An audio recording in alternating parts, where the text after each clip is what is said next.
E aí pessoal, dando continuidade à nossa revisão sobre cálculos estequiométricos, hoje a gente vai tratar especificamente sobre reagentes impuros. Dá uma olhadinha nesse exercício. Uma amostra de calcita, contendo 80% de carbonato de cálcio, sofre decomposição quando submetida a aquecimento. Qual a massa de óxido de cálcio obtida a partir da decomposição de 800 gramas de calcita? O exercício enunciado fornece a massa molar do carbonato de cálcio, 100 gramas por mol, e também a massa molar do óxido de cálcio, 56 gramas por mol. A equação a gente já conhece, já que foi apresentada em exercícios anteriores, então eu já coloquei ela escrita. Percebam que ela já está balanceada. Com base no enunciado, notem que ele faz uma pergunta a respeito da massa de óxido de cálcio que vai ser formado a partir de uma dada massa de calcita. Então, o foco da nossa atenção, lembrando que a calcita é formada por carbonato de cálcio. O foco da nossa atenção tem que ser essas duas substâncias indicadas. Em seguida ele fala, vamos escrever a primeira linha da regra de 3 e como está aqui esquematizado, a primeira linha da regra 3 sempre é proveniente do enunciado do exercício. Então, olha a pergunta que ele faz. Qual a massa de óxido de cálcio? Então, eu já venho aqui e coloco a pergunta, o valor que a gente precisa encontrar é a massa de óxido de cálcio. Note que ele não falou se ele quer em quilograma, se ele quer em grama. Como os outros dados já estão em grama, eu vim aqui, para não dificultar, coloquei em grama também. Eu vou obter a massa em grama de óxido de cálcio. Em seguida ele fala, ele quer que a gente encontre a massa que vai ser formada a partir de 800 gramas de calcita. A gente vem e coloca aqui embaixo? Não, tomem cuidado. É a única coisa que vai mudar.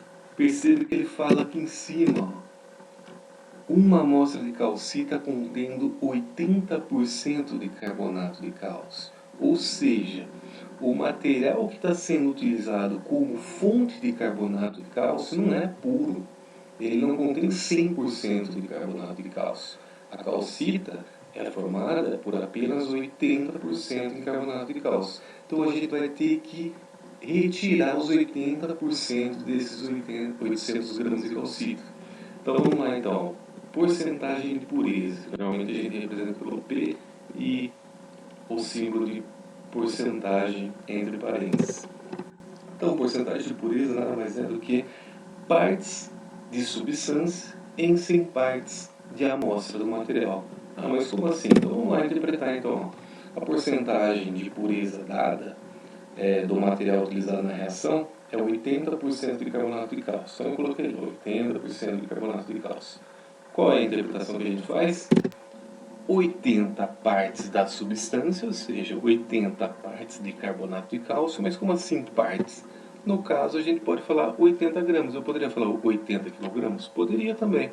Você que vai escolher a unidade, só que a partir do momento que você atribuiu uma unidade específica, você vai ter que seguir com ela até o final.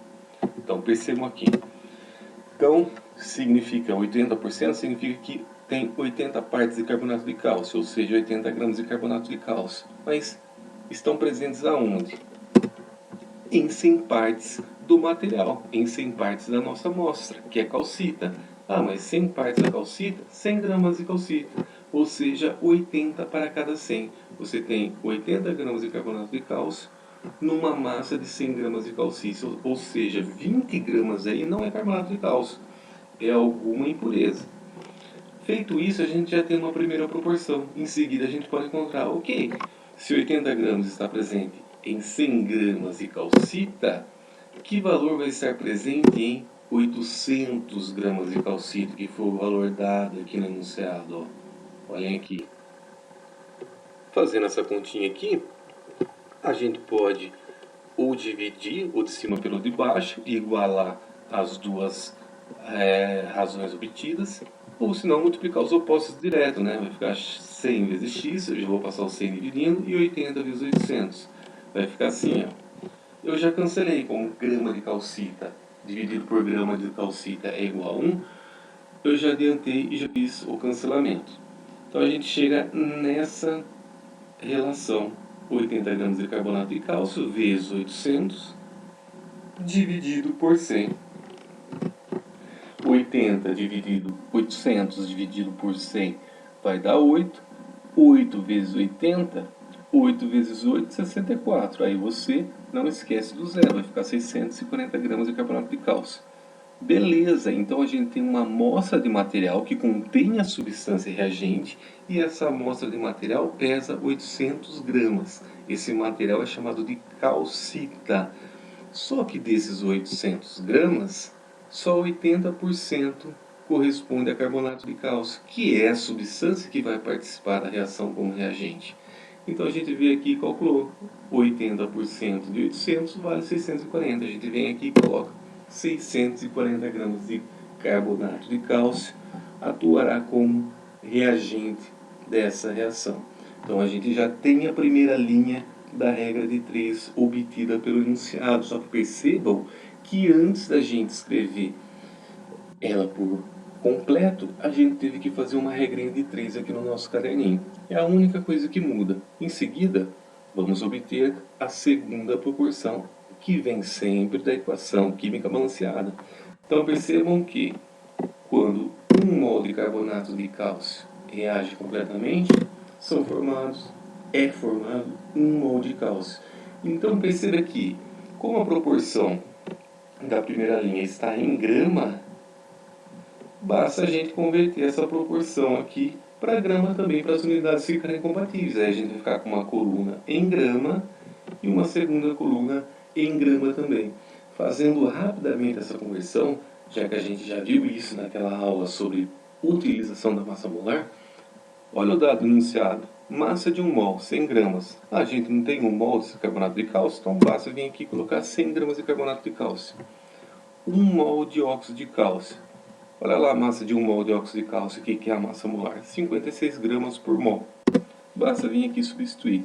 Feito isso, na primeira linha da proporção, a gente tem um dado em grama, na segunda linha 1 grama, então nessa coluna as unidades estão compatíveis, e nessa aqui mesma coisa, as unidades também estão compatíveis agora. A gente não vai mais trabalhar com mol. Fazendo agora a divisão, o de cima pelo de baixo, e fazendo igualando as duas razões, a gente obtém essa equação aqui: 640 gramas de carbonato de cálcio dividido por 100 gramas dessa mesma substância vai ser igual à massa de óxido de cálcio formada, que é o que a gente está querendo encontrar, dividido por 56 gramas de óxido de cálcio. Agora, o que a gente pode fazer? Percebam que, como a gente quer calcular a massa, o 56 tem que passar para lá. Antes de fazer isso, eu vou já cancelar a unidade grama de carbonato de cálcio dividido por grama de carbonato de cálcio. Vai dar 1. E para facilitar, eu já vou diminuir aí o número.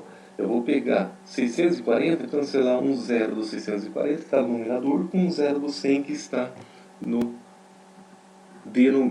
o 640 está no numerador, cancelei um zero dele e cancelei um zero também de um valor que está no denominador. Feito isso, vai ficar 56 vezes 64 dividido por 10. Eu já coloquei aqui o 56 vezes 64, o resultado final, 3.584.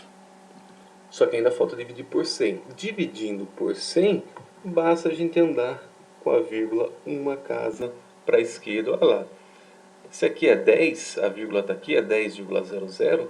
Se eu transformar o 10 em 1, eu andei uma casa com a vírgula para a esquerda. E eu tenho que pegar um valor aqui em cima e fazer a mesma coisa. Então olha lá, a vírgula está aqui, eu vou dar uma casa para a esquerda também, assim como foi feito aqui no denominador. Isso pode ser feito quando a gente só tem multiplicação em cima e só multiplicação embaixo. A gente vai ficar com uma massa de 358,4 gramas de óxido de cálcio. Então percebam bem, quando se utiliza 800 gramas de calcita, A gente sabe que apenas 640 gramas é carbonato de cálcio, ou seja, apenas 80%. E a gente fez uma previsão. Quando 640 gramas reagir, quanto vai ser formado? Antes de fazer a reação, a gente já consegue descobrir teoricamente que a massa deve ser de 358,40 gramas de óxido de cálcio. Só se liga numa coisa aqui, ó.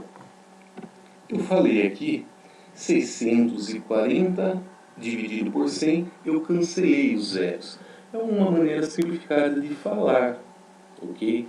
Para não se estender muito, mas olha lá, 640 é a mesma coisa que 64 vezes 10. Então, esse valor aqui, eu posso pensá-lo como 64 vezes 10. 100 é a mesma coisa que 10 vezes 10. Logo, existe um 10 no numerador e um 10 também no denominador. Como só vai ter multiplicação em cima e só multiplicação embaixo, a gente pode cancelar 10 dividido por 10, vai dar 1. É daí que surge dizer cancelar os zeros. Sempre é bom a gente saber. Pode fazer de forma simplificada? Pode. Mas se você não entender o que você está fazendo, futuramente pode te complicar. Deixo esse exercício para vocês, a resposta está no caderninho. E no caderninho também tem várias dicas. E esse exercício também com várias dicas. Esse um pouquinho mais difícil, mas existem exercícios similares naquela lista que eu apresentei para vocês. Qualquer dúvida, a gente tem os nossos horários de videoconferência. Chegamos ao final da nossa aula 5. Qualquer dúvida, vocês podem entrar em contato pelo WhatsApp ou pelo meu e-mail. E é isso aí, galera. Até a próxima aula.